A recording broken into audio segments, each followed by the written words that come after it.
정도를 일단은 늘 이 검증하고 검증하는 상황들을 가지고 있습니다. 그래서 이 내용들을 보시면 교재에도 나와 있어요. 근데 글자가 작아서 이걸 이제 크게 프린트를 했거든요. 보기 아마 좀 불편하실 거예요. 교재 안에도 있기는 책으로 만들어져 있는 데서 이런 게 있어요. 라이트 모델링이에요. 그래서 글자가 너무 작아서 크게 크게 했습니다. 건강에 대해서 얘기를 하는데 건강에 관련되어 있는 과제 중에서 중요한 요소들이 어떤 것이 있는가라고 하는 부분인데 건강은요 제일 중요한 것 중에 하나는 우리가 신체적인 건강에만 집중하고 있다는 거예요. 아까 수명이 엄청나게 많이 증가하고 있는데요. 우리나라가 전 세계 중에서 가장 나쁜 건강 상태가 정신건강 상태라는 거고요. 정신건강이 엄청나게 나쁜 나라입니다. 우리나라. 왜? 자살률이 OECD 중에서 제일 높은 나라입니다. 그래서 건강이라고 하는 부분에 대해서 균형 잡힌 건강 상태를 체크하고 관리하는 부분들을 중점입니다. 저희가 의학적인 전문 지식이 없어요. 의학적인 전문 지식은 전문 영역에서 다룬 부분이지만은 정신적, 사회적, 영적 건강이라고 하는 부분들. 그래서 여기 있는 내용들 보시면은 그냥 다 일반 상식적인 내용입니다. 규칙적이고 균형 잡힌 식생활로 건강 식사를 유지하십니까? 라고 하는 부분들. 예스냐, 노냐라고 얘기하십니다. 이걸 통해서 예를 들어서 나는 거꾸로 질문을 합니다. 육식을 좋아하세요? 아니면 채식을 좋아하십니까? 채식만 좋아하는 것도 좋은 방법이 아니죠. 균형 잡힌 식사가 아닙니까? 또 날마다 같은 음식만 드십니까? 골고루 드십니까? 또 배를 많이 드십니까? 아니면 부족하게 드십니까? 그래서 균형 잡힌 규칙적이고 균형 잡힌 식생활을 유지하십니까? 라고 하는 부분에서 나는 규칙적이지 않다. X. 그죠? 이 질문을 가지고 XXXX 하다 보면 건강이라고 하는 나의 팔각 차트에서의 점수는 0점에 가까운 거죠. 자, 그럼 내가 개선하기 위해서는 뭘 해야 되느냐? 답은 간단합니다. 불규칙적인 식사를 했으면 규칙적인 식사를 하면 되는 거죠. 내가 불규칙적인 식사를 규칙적인 식사를 하기 위해서는 내 시간에 알람을 놓고 설정해 본다든가 아니면 때가 되면 반드시 먹는다든가 하는 노력을 하게 되면 개선이 되는 거죠. 그 다음에 건강 증진을 위해서 133 활동을 하십니까? 그 다음에 유산소 운동만 하는 게 아니라 뼈를 보호하기 위해서는 근력 운동도 해야 되는 부분들이 나오게 됩니다. 젊었을 때는 유산소 운동을 통해서 운동만 하는데 근력 운동도 해야 되는 게 인생 이막에서는 필요합니다. 적어도 40대 이상. 그 다음에 수면도 편안하고 일정한 수면 습관을 갖는 것도 필요하고 그 다음에 계절에 맞는 질병 예방 활동을 실천하고 계십니까? 자, 감기를 조심해야 되는데 감기 예방하는 방법 중에서 가장 감기를 예방하는 방법이 무엇일까요? 홍수님, 양치. 양치를 어떻게 하면 더 철저히 하죠? 3번 했던 거를 5번 하나요? 외출하기 전에 하고 외출 오후에 하고. 일어나서 제일 먼저. 네. 어떤 방법이 있을까요? 선생님? 예방접종. 예방접종. 예방접종을 매일 맞나요? 1년에 한 번? 가을에 한 번? 손 씻는 거예요. 양치는 여러 번 할 수 없지만 손은 자주 씻을 수가 있어요. 손을 씻는 게 건강을 유지하는 방법 중에서 마스크를 쓰는 것보다 더 중요한 방법이 있다는 거예요. 마스크를 쓰는 것보다 상대방한테 옮기지 않는 방법. 아무것도 없는데 상대방한테 재채기라거나 기침을 해서 상대방한테 안 옮기는 방법이 있다. 재채기 나올 때 손을 꺾어서 활동해서 액취를 여기다가 하시는 손에다가 보통 하거나 그래서 닦고 손으로 하게 되면 분산이 돼버리는데 옷 팔 안쪽에다 하게 되면 내가 생활하면서 여기 몸의 안쪽에 붙어 있고요. 상대방한테 비산이 되지 않습니다. 한번 이거를 습관적으로 한번 해요. 재치게 딱 나오면은 팔을 꺾어서 팔 안쪽에 놔줘. 팔 안쪽에. 팔이 안 나오면 팔 한번 꺾어보세요. 네. 팔 꺾어서 재치기 하고. 그래서 외투를 입었는데도 재치기가 나오면은 이 안쪽에다가 하시면은 이 안쪽에다가 재치기 하시면은 이게 다른 분에게 절대로 전파가 안 되는 겁니다. 그래서 손이 이 차라리 화장실에서 밥을 먹어라 그런 얘기가 있어요. 책상 위에서 자기가 쓰는 책상 위에서 밥을 먹지 말라는 거예요. 책상에서 밥 먹지 말라라고 하는 게 화장실에 가는 게 낫다라는 게 이상하게 들릴지 모르지만 책상은 가장 지저분하다. 화장실보다 더 지저분하다. 저희들은 그래서 강의가 끝나고 나면은 이 화장된 수건으로 책상하고 의자를 다 닦아요.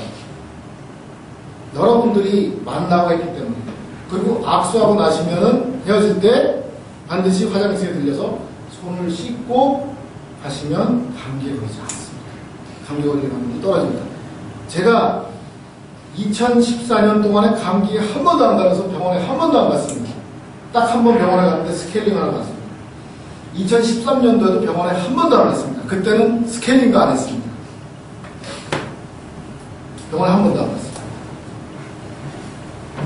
제가 이거를 의사 선생님한테 배우고 제가 실천하다 보니까 저는 그래서 수건을 합니다.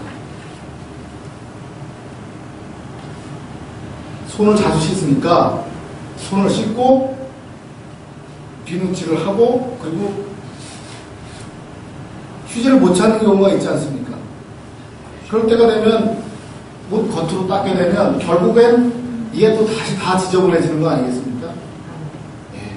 손만 씻으시면 건강을 감기에 걸리지 않을 수 있는 방법인데 감기가 얼마나 걸리냐? 평생 동안 200번 걸립니다. 200번. 근데 그게 주변에 있을 수 있는 건 중에. 그리고 연령별 신체 변화에 따른 질환에 대해서 이해하는 부분이 필요해요. 젊었을 때 나는 20대 때부터 날마다 냉수 마찰해. 습관이 돼 있는 분들이 계신데 친구가 20대부터 했는데 내가 저 친구한테 비길 데가 없다고 생각해서 어느 날 갑자기 냉수 마찰을 추운 데서 하시면은 몸이 준비가 안 돼서 보통 사람들은 못하는 경우들이 많죠. 그리고 근력도 떨어지고 지구력도 떨어지고 하는 부분들이 있기 때문에 신체 변화에 대한 질병 이런 것들을 이해할 필요가 있습니다. 예를 들어서 노안이 온다, 또 백내장이 온다 이런 상황들이 있죠. 저 같은 경우는 사실 이게 제가 이 안경알이 이렇게 큰 안경알이 아니었는데 이게 돋보기에 들어가 있는 거예요. 근데 그게 요새는 잘 만들어갖고 그게 잘 안 보이게 만들었더라고요. 그래서 책 보는 것도 아주 자연스럽고 그런데 먼 거리를 볼 때는 이 위쪽으로 보고요. 그 다음에 가까운 거 돋보기 볼 때는 이걸 봅니다. 그래서 옛날에는 이게 작은 글자가 있는 것들을 전혀 못 봤는데 약병에 있는 글자 같은 거 못 봤는데 지금 밑에 돋보기가 있어서 이렇게 내려다보면 보입니다. 그러니까 옛날에는 이렇게 하얗게 줄이 그어서 돋보기가 있다는 것들을 표시해서 그런 게 보이기 싫어서 돋보기 있는 그 다초점 렌즈를 안 썼는데 지금은 그게 커버가 되잖아요. 자연스럽게. 그러니까 그런 변화에 대해서도 잘 이해하고 적용하는 부분이 필요하다는 거죠.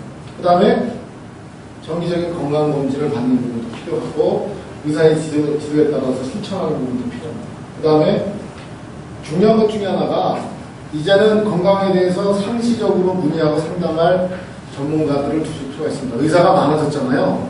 그래서 늘 가시는 병원에서 정기적으로 묻고 편하게 답을 얻을 수 있는 의사가 필요합니다. 물론 검진을 받으실 때는 다양한 의사들의 검진 같은 것들을 한번 확인해 보시는 게 필요합니다. 저희 집안에서 이번에 12월 25일 날 저희 큰 동서를 하늘나라에 보냈는데 65인데 3개월 전에 췌장암 판정을 받았습니다. 근데 그 병원에 당뇨가 있어서 한 15년 전에 유명한 명의를 찾아가서 정기적으로 당뇨와 관련되어 있는 검진을 받고 약을 타고 했대요. 한 6개월 전부터 체중이 빠져서 이 의사한테 가서 얘기를 했답니다. 아니요, 체중이 빠지는데 이상하다고 왜 그러냐고 그래서 물었대요. 정기검진하고. 그랬더니 의사가 뭐 이렇게 신경 쓰는 일이 많아요. 신경 쓰지 마세요. 신경 써서 빠지는 거예요. 라고 얘기했다. 의사가 그렇게 얘기하니까 또 명의라니까 뭘 알겠습니까? 그래서 그냥 있었는데 동창회 나갔더니까 친구 중에 한 사람이 하루 딱 잡더니 나 따라와. 자기가 잘 아는 병원에 검사하고. 그래서 동창회 모임 갔다가 점심을 먹고 동창 모임 점심 때 점심을 먹고 병원에 친구가 끌고 가는데 강제로 팔을 끌려고 병원에 가서 검사를 받는데 그 의사가 가족을 불러서 뭐라고 얘기했냐면은 소견서를 쓰면서 빨리 큰 병원으로 가보라고 얘기를 하고 그날로 하루에 이루어진 일입니다. 그래서 큰 병원에 가서 급하게 하느냐고 아는 사람들을 막 연주를 해갖고 진료 시간이 끝날 무렵에 거의 다 달았나 봐요. 그래서 그날 검진이 결과가 나왔는데 크게 보지도 않고 딱 의사가 하는 얘기가 병원에서는 더 이상 소실 일이 없습니다. 3개월. 이 3개월은 추정할 것이지 일주일일지 6개월일지 모르겠습니다. 그러나 현대의학적으로 해결할 방법이 없습니다. 그리고 집으로 돌아왔어요. 그리고 나니까 가족들은 지푸라기라도 잡고 싶은 심정으로 이 사람을 받아줄 수 있는 병원을 찾았어요. 그래서 대학병원을 찾아갔어요. 그리고 항암 주사를 한 방 딱 맞는 순간 식사를 정리했어요. 그래서 정말 몸에 있는 이 에너지가 다 빠져나가는 것들을 보고 돌아가시기 나흘 전에 봤는데 정신은 너무 말짱한데 몸은 비어요. 그게 나한테 어느 한 의사가 명의라고 해서 그 모든 부분들을 다 진단할 수 없는 부분이 때문에 정기적으로 상의하고 상담할 수 있는 부분이 있어요. 그리고 적절한 체중을 유지하고 관리하는 부분. 사실 중년 이후에 체중이 몇 킬로라고 해서 정해져 있는 부분은요. 그게 의사가 얘기할 때 누구 얼마 플러스 얼마면 이게 과체중이다 그래갖고서는 그거를 수십 년 동안 유지해왔는데 그거를 갑자기 꺾어서 젊은 사람들처럼 유지하려고 무리하게 다이어트를 하시거나 그러신 분에 정말 해로운 결과가 나올 수 있어요. 젊은 시절에는 진짜 일주일씩 굶어서 그냥 갈 수 있지만 일주일씩 나이 들어서 일주일 내내 굶으시면 그냥 바로 돌아가실 수 있는 거예요. 그래서 적절한 체중이라고 하는 부분에 대해서도 급격하게 변동이 있다라고 하는 부분들이 있으면 그 원인에 대해서 파악하고 대처해야 되는 부분들이 있죠. 그 다음에 이제 중요한 것 중에 하나가 뭐냐면 가사일을 분담하는데 본인이 직접 활동하는 부분들이 있느냐라고 하는 부분인데 이제는 심부름 시키시면 안 돼요.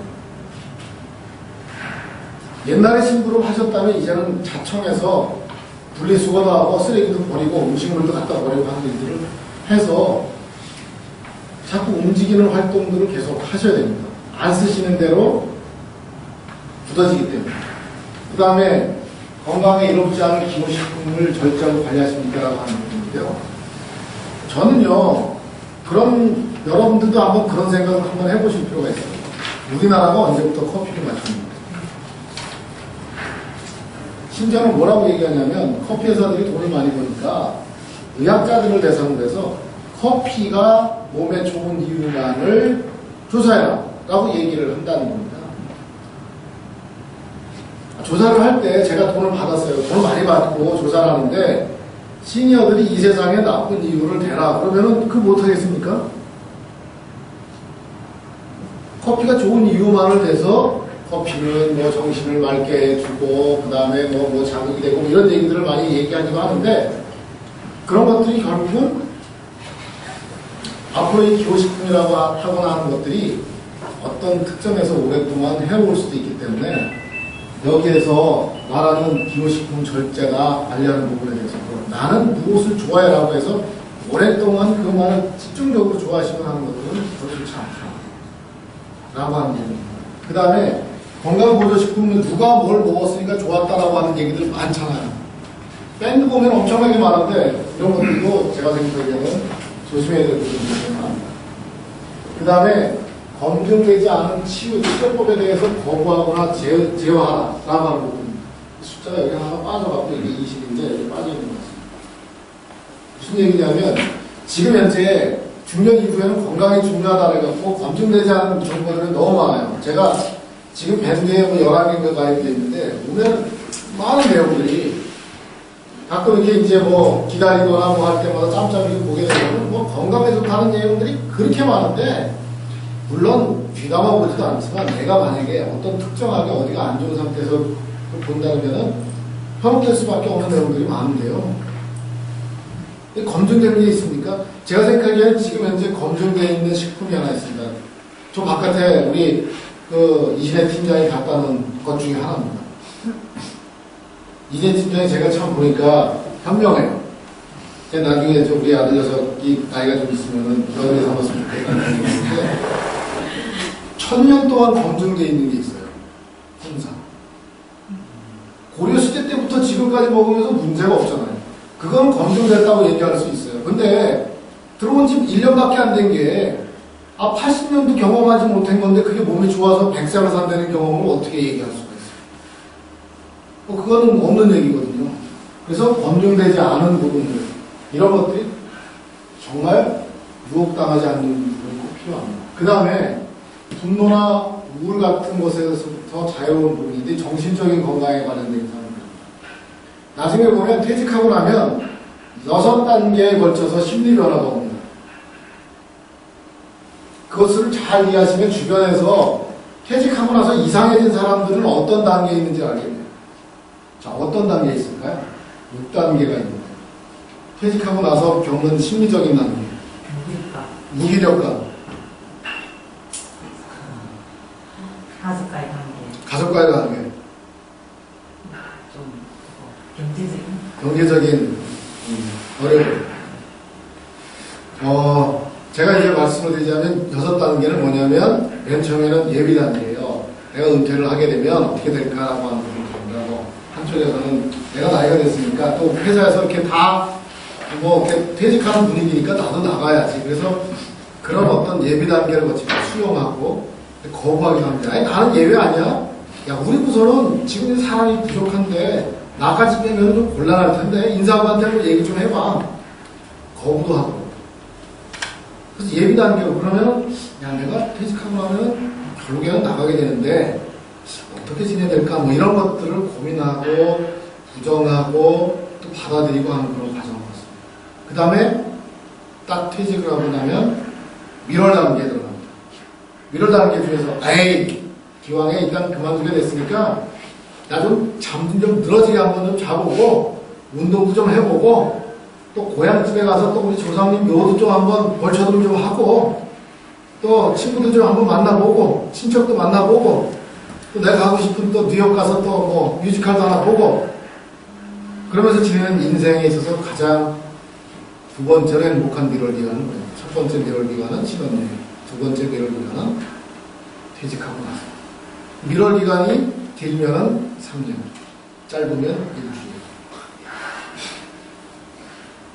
몸서리쳐서 아주 불편하다 이런 분도 있지만 이게 너무 행복하다 그래도 길어봐야 3년을 못 겪는 거예요. 해외여행? 해외여행 얼마나 많이 갔는데 아니 뭐 2박 3일? 아니 20박 30, 20박 21일 갔다 오더라도 만족하지 못할 것 같은데 2번, 3번 갔다 오고 나면 그 다음에는 사진을 보고 나면 야 이게 어느 거리에 있었어. 회사 다닐 때 그냥 갈까 말까 망설이고 해서 그냥 짬짬이 3박 4일 갔다 왔던 게 행복하지 느긋하게 갔다 온 여행 좋을 것 같지만은 아무것도 생각이 나지 않습니다. 심지어는 뭐라고 얘기하냐면 시골 할머니들이 농번기 때 한번 여행 갔다 오고 나면 뭘 봤어요? 그러면 아이고 그 동네 있는 그 아줌의 금비녀만 보다 왔다 얘기하잖아요. 앞사람 기리장 올까봐 계속 뒤통수만 바라보다 보니까 몸이 아무것도 없다고. 그 기억이라 3년이 지나고 나면 다 소진이 돼요. 그리고 나면 어디로 가냐면 환멸 단계로 가. 환멸 단계로 가면 사람이 돌아봅니다.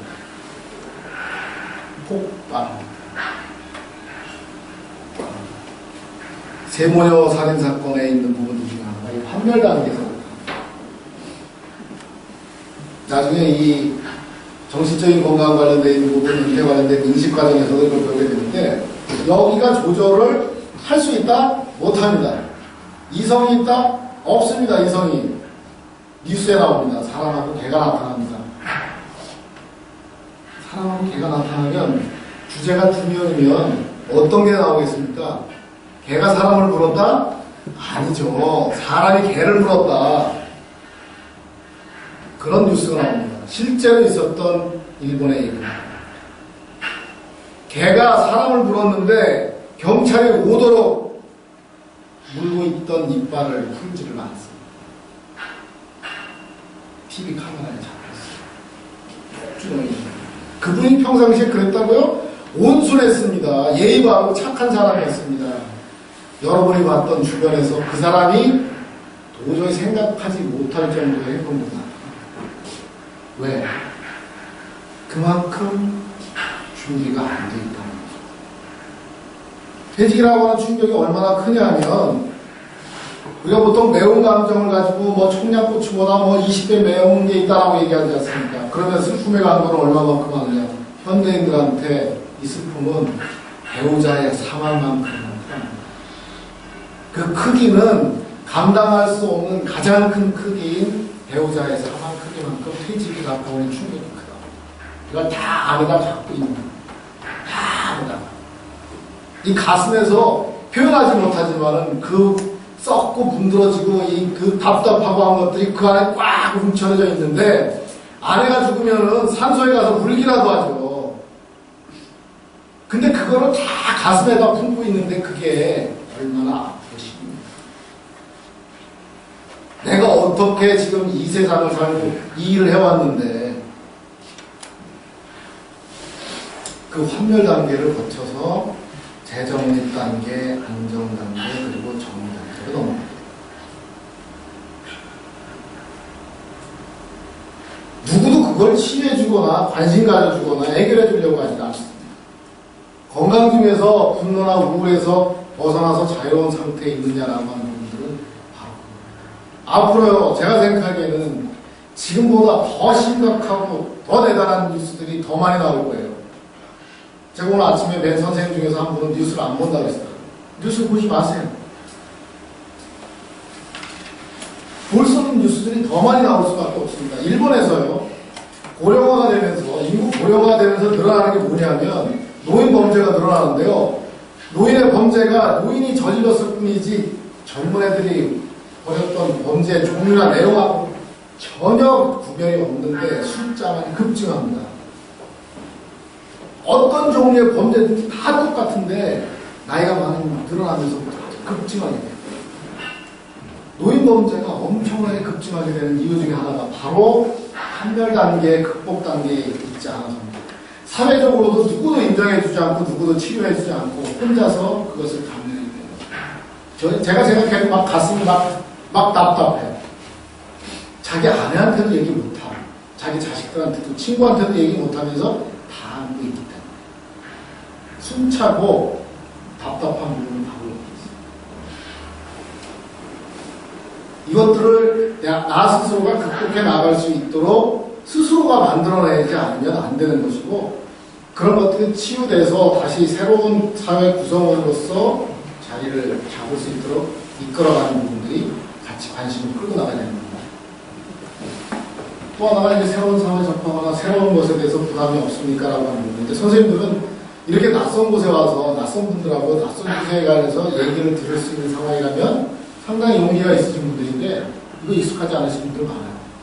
식당 새로운 데 절대로 안 가십니다. 갔던 데 가서 이모 그러면 내어놓는 식당에서 아 저때 먹었던 거 그거 라고 하시는 부분에 익숙해지는데, 누가 새로운 사람들 만나서 제가 사기꾼인지 아닌지 무심하고 불안하고 한 상태에서 새로운 것들을 만나십니다. 근데 만나고 도전하십니다.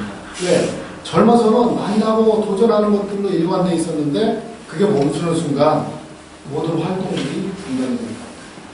그리고 정기적으로 오로지 아무것도 안 하고 내가 쉬고 치유받는 시간들을 가지셔야 됩니다. 왜?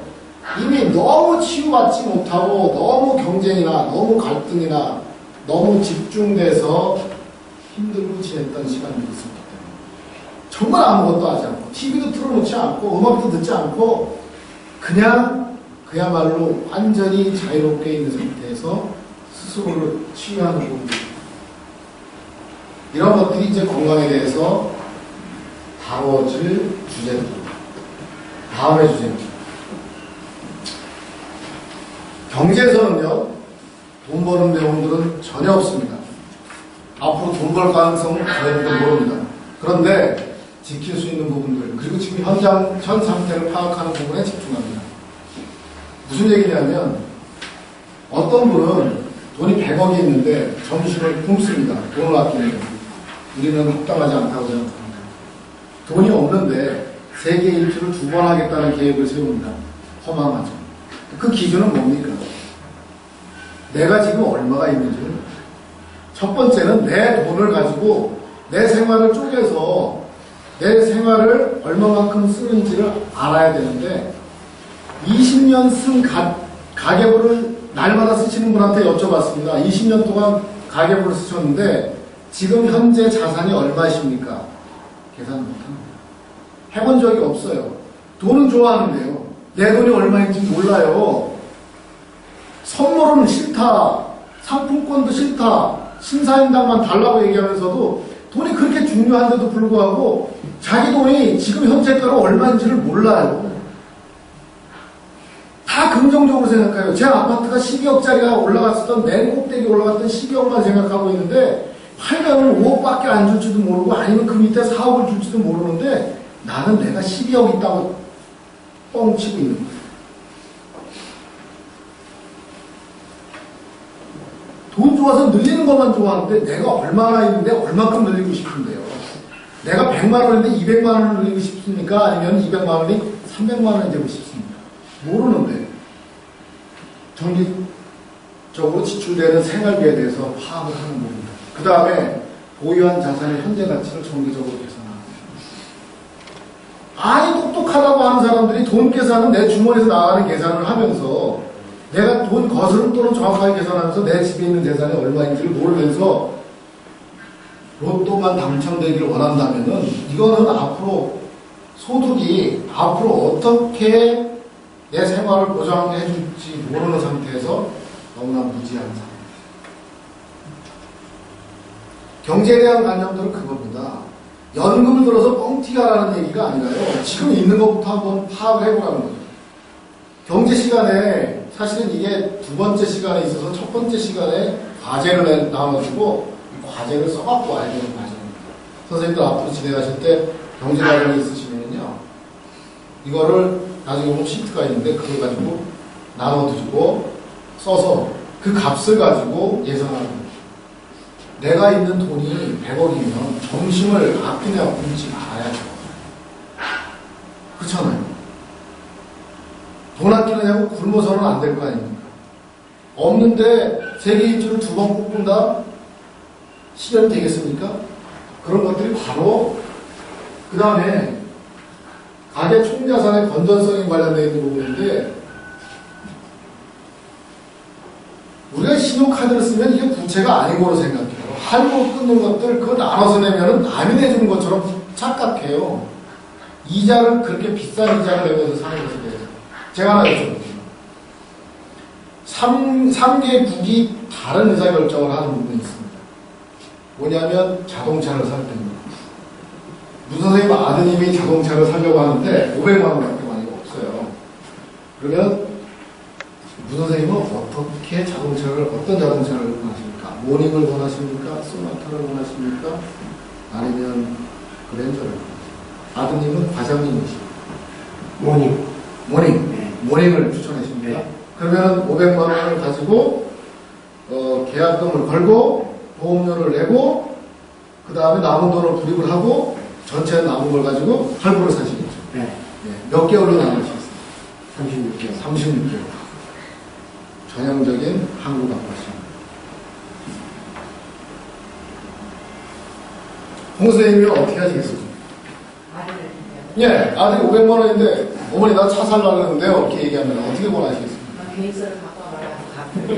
갚을 계획서를 갖고 와라. 어떻게 살고 어떻게 살 싶은지, 거야? 내가 얼마만큼 도와줄 수 있을지. 모아줄 생각도 하시네. 대단한. 김 선생님은 어떻게 하시겠습니까? 우 선생님하고 같은 생각이십니까? 조 선생님은 어떻게 생각하세요? 저는 딸밖에 없어요. 딸이 와세요. 또 그렇다고 그렇게 해놓고 그렇게 얘기를 하시면 제가 너무 민망하지 않습니까? 저는 생각을 안 해봤는데요. 네, 아니 뭐 지금 아직까지 어리시겠지만은 500만 원 가지고 차를 산다면 어떻게 하겠습니까? 저는 중고를 사봤어요. 중고. 이상현 선생님 어떻게 생각하십니까? 같은 얘기. 차는 그럼 차 저거 누구 하시나요? 모닝은. 모닝을 하십니까? 모닝이 좋으시네. 야, 상대분이 예? 설마 알았어. 뭐 알아서 뭐 하실 수 있을 텐데 이제 이게 삼국지입니다. 삼국지.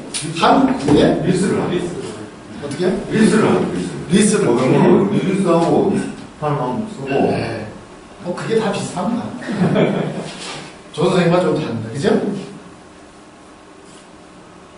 자, 어떻게 다르냐? 삼국지입니다. 이게 지금 경제 관련된 삼국지예요. 여러분들 잘 아셔야 됩니다.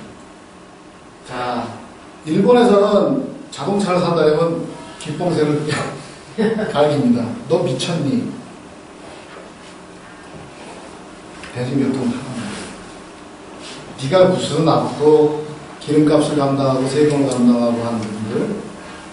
그래서 일본 애들은 자동차를 사면은 친구들이 뭐라고 그러냐면은 우리는 자동차 샀다 그러면 뛰어나서 야 무슨 차니?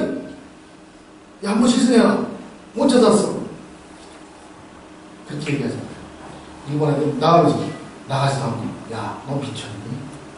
어떻게 감당해? 미국 애들은요 500만 원 있는데 어떻게 할까요? 그러면 500만 원짜리 차 사. 빚이라는 게 없어요. 빚 만들지 마. 자, 이 3개국에 있는 차이가 뭐냐면 우리나라는 아직까지 경제가 성장할 거로 생각하고 기회가 있을 거로 생각하는 거예요. 미국은 많이 컴다운 됐어요. 많이 까울어졌어요. 일본은 사면 안 되는 물건이 되어버렸습니다. 현소비. 도요다에서 로쿠아치라고 하는 스포츠카를 만들었습니다. 로쿠아치. 86이라고 하는 빨간색 스포츠카를 만들었습니다. 86년도에 나왔던 스포츠카의 후속타입니다. 도요다 자동차의 도요다 사장. 사장이 이름이 도요다예요. 토요다인데 이름이 거의 비슷해서 도요다 그냥 그렇게 합니다. 일본에 있는 청년들이 형소비에 빠져 있어요. 소비를 혐오하는 상황에 빠져 있습니다. 그래서 얼마짜리 스포츠카를 만들었냐면 평균 대졸 직원이 받는 연봉 기준에 맞는 자동차를 만들었습니다. 가격은 290만 원. 그때 당시 우리나라 돈으로 3천만 원. 3천만 원짜리 스포츠카를 만들었어요. 야, 일본에 있는 젊은이들, 너희들 좀 젊은이답게 자동차를 보면은 자동차 엔진 소리를 갖고 심장이 쿵쾅거리는 그런 젊음을 한번 느껴봐. 너희들한테 맞춰서 차를 만들었으니까. 실제 자동차예요. 광고도 멋지게 만들었습니다. 80년대 자동차. 견주어서. 옛날에 우리 아버지가 어릴 때 있었던 그 자동차가 윙 경주 트랙을 달리는 그 두 자동차가 달리는 광고를 만들었어요. 그런데 젊은이들이 안 타고 단가의 세대들이 다 탔다. 젊은 시절에 타고 싶었는데 못 타는데 이제 돈이 있으니까 내 죽기 전에 빨간 스포츠카 소원을 푸는 거죠. 젊은 사람들은 오히려 참 안 타요. 경제에 있어서 중요한 것 중에 하나는 바로 현재를 파악하는 거예요. 부채. 내가 이거를 어떻게 관리하느냐가 지금 큰 과제가 합니다. 절대로 할부하지 말고, 할부하는 것만큼 큰 이자는 없습니다. 차라리 적금을 깨는 게 낫습니다.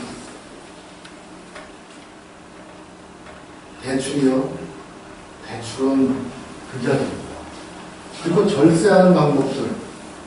우리 호기롭게 그냥 펑펑 내지르고 남들인 데 가서 체면 유지하는데, 우리 체면 유지 비용이 얼마나 드냐면 자기 급의 30%라고 해요. 30%는 허세 비용입니다. 허세 비용. 내 생활은 나는 7인 가족이기 때문에 정말 먹고 사는 게 힘든데 옆에 있는 부서장이 10만원 경적이 내니까 나도 10만원 내는 거야. 기계적으로 내는 거야. 내 생활과 안 맞습니다. 내 생활 수준과 상관없이 냅니다. 이런 것들이 체면 유지 비용이 허세 비용이고, 이게 직장인의 전체 소비 중에서 30%나 해당합니다. 차라리 시골 가면 돈을 안 쓴다라고 하는 부분이 이 허세 비용을 죽여서 아이들 용돈 10,000원을 안 주면서 저녁 때 일식집 가서 심부름 하는 아가씨들한테 1,000만원, 2,000만원씩 주잖아요. 선생님 모르죠? 1,000만원, 2,000만원씩 주는 건 모르시죠? 제가 1,000만원 만들어 드릴까요?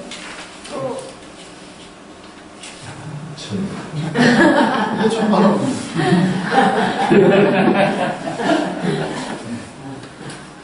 이런 허세만 들은 거예요. 근데 실제로 별로 의미가 없는데. 그런 것들을 바로잡는 것들이 필요한다는 거죠.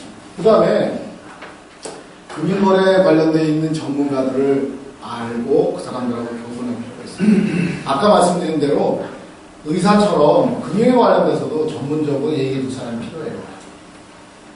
과정 중에서 그런 내용들이 있는데, 감기에 걸리면 아까 말씀드린 것 감기는 평생 동안 200번 걸리지 않습니다.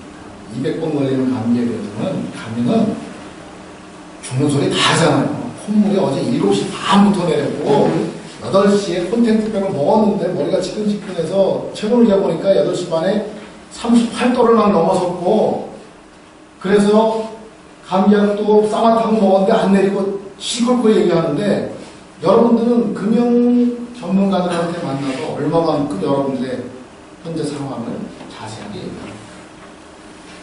200번 걸리는 감기 한 번 날려고 200번을 똑같이 그렇게 자세하게 얘기하는데, 금융 전문가들한테는 절대로 그런 얘기를 하질 않아요. 네, 체면 때문에, 그 알량한 체면 때문에. 전 세계적으로 재무 전문가들한테 가장 거짓말을 많이 하는 사람들이 한국 사람들이에요. 우리나라 재무 전문가들이 FP니 AFPK니 자격받은 사람들이 가서 약효를 발휘를 못해요. 왜? 거짓말을 뻥을 치니까.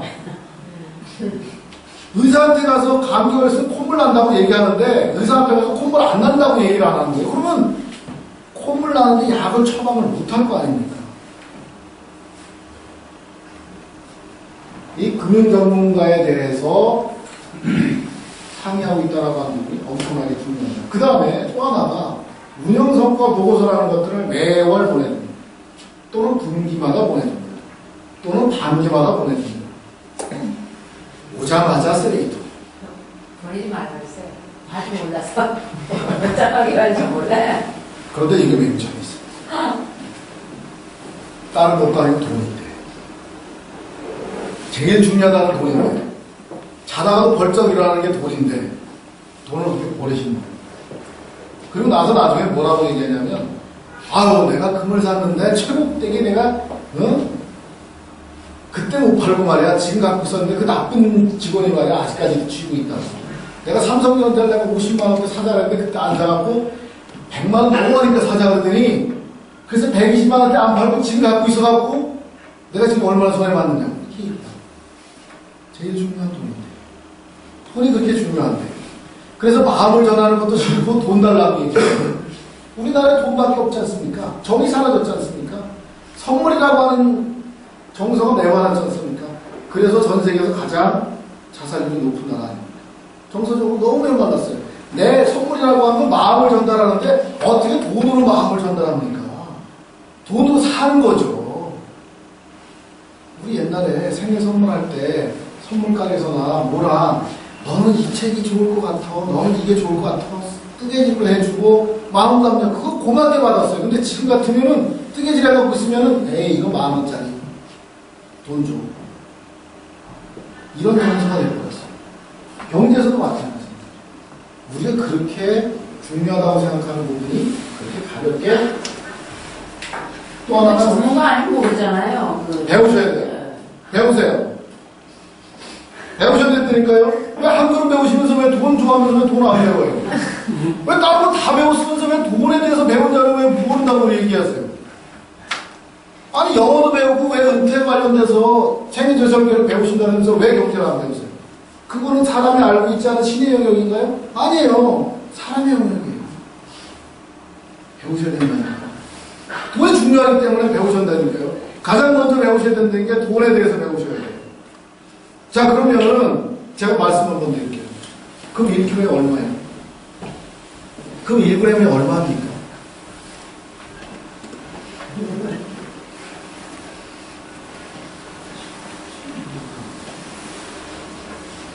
1600년대 근본인제가 시작이 되면서 금이라고 하는 자산에 대해서 관심을 갖고 기록했던 게 있어요.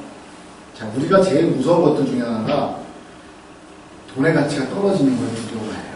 지금 벌어놓고 지금 샀던 거. 아마 죽으니까 작년에 물가보다 올해 물가가 올랐다고 생각하시는 것들의 변화가 있어요? 없어요? 저요? 예. 물가가 올라요? 내려요? 물가가 오릅니까? 모르세요? 가정부 원장을 보세요. 너무하다 진짜. 쏠쏠이 때 사면 사고. 됐어요. 그런다 얻으려는 게 아니잖아요. 네? 아니, 그런 거 아닌가? 물가가 인플레이션에 대한 설명이잖아요. 그게 우리가 은행에서 받는 금리가 물가를 설명합니다. 우리가 잘못 알고 있지만 은행에서 받는 이자가 남는 돈에서 띵거먹고 내가 돈을 마련하기 때문에 나한테 고맙게 보답해 주는 거라고 생각하시면 안 돼요. 물가가 올라가는 것만큼 구매력을 보상해 주는 거예요. 그래서 이자를 빼먹고 생활한다라고 생각하는 사람들은 정말 큰 착각에 빠집니다. 구매력에 대한 보상이에요. 그러니까 작년에 100만 원하고 올 100만 원하고 다르잖아요. 10년 전 100만 원하고 지금 100만 원하고 다르잖아요. 그죠? 숫자는 늘어난 것 같지만 우리가 샀던 물건으로 계산해보면 10년 전의 물건을 이자가 숫자를 계속 더해갖고 있는 것들로 보면 옛날에 100만 원 이자가 올라서 10년 뒤에 이자가 110만 원 됐다 그러면 옛날에 100만 원 샀던 거를 지금 110만 원에 그거를 사는 거예요. 우리는 그거를 잘못 이해하고 있어요. 은행에서 숫자가 늘어나니까 남는다라고 착시를 만들어주는 착시 현상에 불과해요. 자, 그러면 시간이 지나도 여러분들이 그 정도는 알고 계셔야죠. 시간이 지나도 가치가 변하지 않고 가치가 올라가는 것들을 이해할 필요가 있어요. 그죠? 작년에 100만 원어치 샀는데 올해 100만 원 갖고 그만큼 못 사잖아요. 그죠? 보통 물가가 올라서 못 사잖아요. 구매력으로. 1600년부터 지금까지 거의 변하지 않고 그게 그대로 유지되는 게 금이에요. 4인 귀족이 1600년대에 금 1kg를 샀어요. 1kg를 가지고 귀족 4인이 살았어요. 지금 현재 금 1kg로 1년을 살 수 있을까요? 금 1kg 얼마일까요? 그러니까 그때부터 지금까지 계속 1kg 금을 가지고 1년에 1kg씩 사는데 거의 500년 동안 1kg씩만 있으면 4인 시대가 바뀌었어도 4인 가족이 계속 1kg만 있으면 썼어요. 그러니까 올해 1kg 있던 내년에 1kg 있던 계속 생활을 할 수 있는 거예요. 지금 금 1kg 가격이 한 4,500만 원 정도. 그럼 1g이 45,000원 정도 하는 거죠. 한 돈이 아니라 3.75가 아니라 1g짜리 금반지가 나왔어요. 금값이 올라가면서. 그러니까 물가를 보상해 줄 수 있는, 물가 상승을 보상해 줄 수 있는 재화에 대해서도 관심을 가질 필요가 있어요. 왜? 상품을 만드는 사람들이 최고의 목표가 뭐냐면 인플레이에 보상하는 거예요. 첫 번째로. 그 다음에 종합주가지수 따라서 하는 거예요. 그게 상품 만드는 데 있어서 가장 기본의 목표입니다. 제가 그 상품 개발 담당 책임자 너무 잘합니다. 그래서 무슨 고소와를 가지고 한다는 등, 와인을 대상으로 투자를 한다는 등, 무슨 삼성 관련되어 있는 주식을 가지고 한다는 등 현대 관련된 주식을 가지고 투자하는 등도 이 펀드를 만들어서 하는데 그의 궁극적인 목표는 뭐냐면 물가 상승을 따라가는 것하고 두 번째가 종합주가지수 따라가는 거예요. 종합주가지수 따라가는 거는 요걸 덜 먹기 위해서. 종합주가지수는 15% 올랐는데 니네 펀드는 왜 15% 못 올렸냐고 얘기를 하는 거고 그걸 피하기 위해서. 그런데 지금 확장 인도에 있는 경제가 아니기 때문에 상품 운영 관련되어 있는 부분들, 또 그것을 계산하는 부분들, 이런 것들에 대해서 잘 이해할 필요가 있습니다. 배워야 돼요. 아까도 말씀드린 것처럼 자동차를 살 때 할부로 끊어서 사야 된다고 생각하는 것들, 이게 다 잘못되고 틀린 거예요. 지금 현재는. 본인을 사도 안 됩니다. 그 돈으로 살 수 있는 최고의 물건을 사면 됩니다. 또 하나 질문 하나 드리겠습니다. 롤렉스 시계 하나 하고요. 스와치 시계라고 혹시 아세요? 잘 모르시면 카시오 전자시계를 가봅시다. 카시오 전자시계 10개 하고 롤렉스 시계하고. 카시오 시계는 어떤 거는 뭐 등산 갈 때 쓰고 어떤 거는 다이빙 할 때 쓰고 어떤 거는 자전거 탈 때 쓰고 여러 가지 종류가 있는 10개의 집합체 10개의 카시오 시계하고 롤렉스 시계 하나.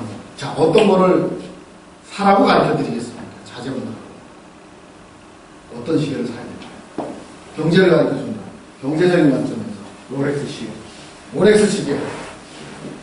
선생님. 카시오 시계. 야, 이제 얘기가 갈려야 재밌습니다. 얘기가 갈리고 있습니다. 김상근 선생님은 어떻게 생각하십니까? 롤렉스. 예. 홍 선생님은 뭘 사시겠습니까? 사지 마. 아, 시계. 그거 없습니다. 시계 그냥 빵입니다. 날아갑니다. 전 선생님은 뭐 사시겠습니까? 카시오 10개. 때에 따라 딱 맞게, 용도에 맞게, 선생님도 용도에 맞게 답은 롤렉스입니다. 왜냐? 중고로 팔아서 가치가 있는 시계.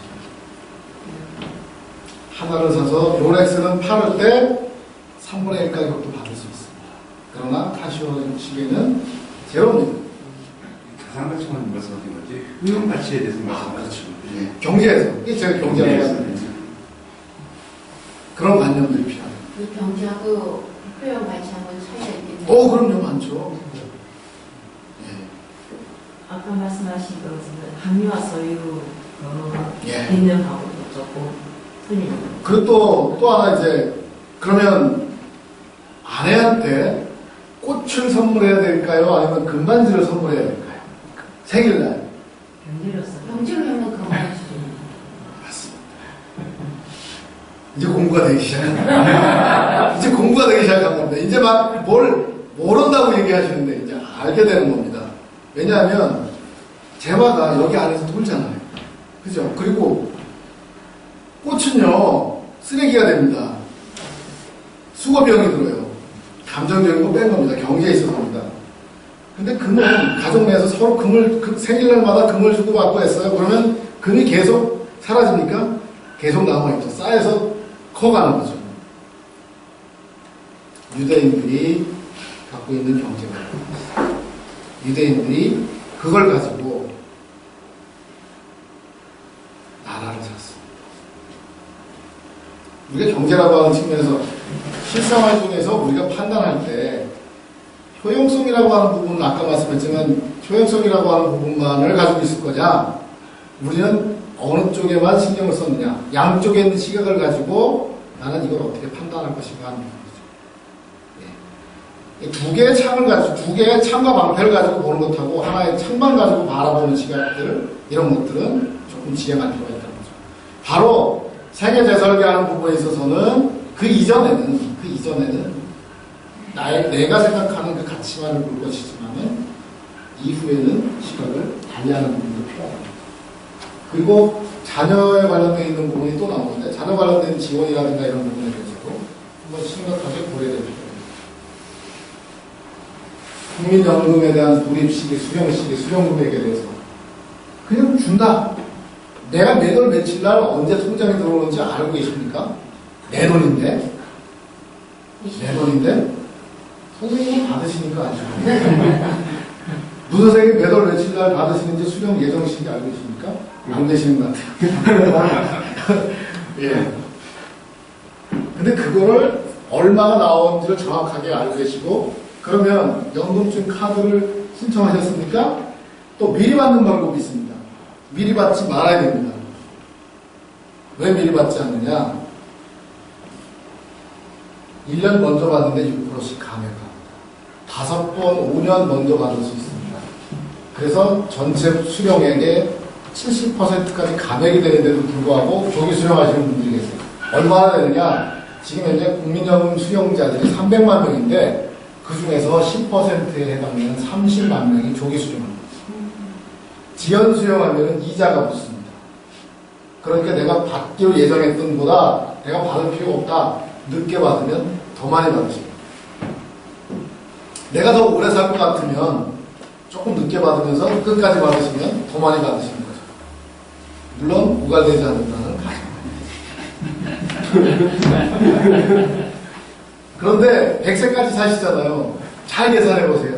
2059년 또는 2060년에 고갈이 될 것으로 예상되고 있습니다. 그때까지 사실지를 예산일을 다 조율하면서 지연 시기하고 맞춰서 만드시면 됩니다. 그 다음에 보험에 대해서 사실 스스로가 보험을 가입하셔야 돼요. 지금까지는 권유에 따라서 보험을 가입하셨는데 스스로가 보험 가입을 하셔야 돼요. 네, 내가 필요한 것들을 찾아서. 앞으로 금융의 위험에 대한 부분들에 대해서는 다양한 보험들이 있는데 문제가 심각해진 것 중에 하나가 80세까지 보장되어 있는 상품들이 너무나 많습니다. 그런데 우리는 100세까지 삽니다. 그 이후에 또 하나 보험을 가입하는데요. 보험료 지수라고 하는 게 있습니다. 보험료 지수라고 합니다.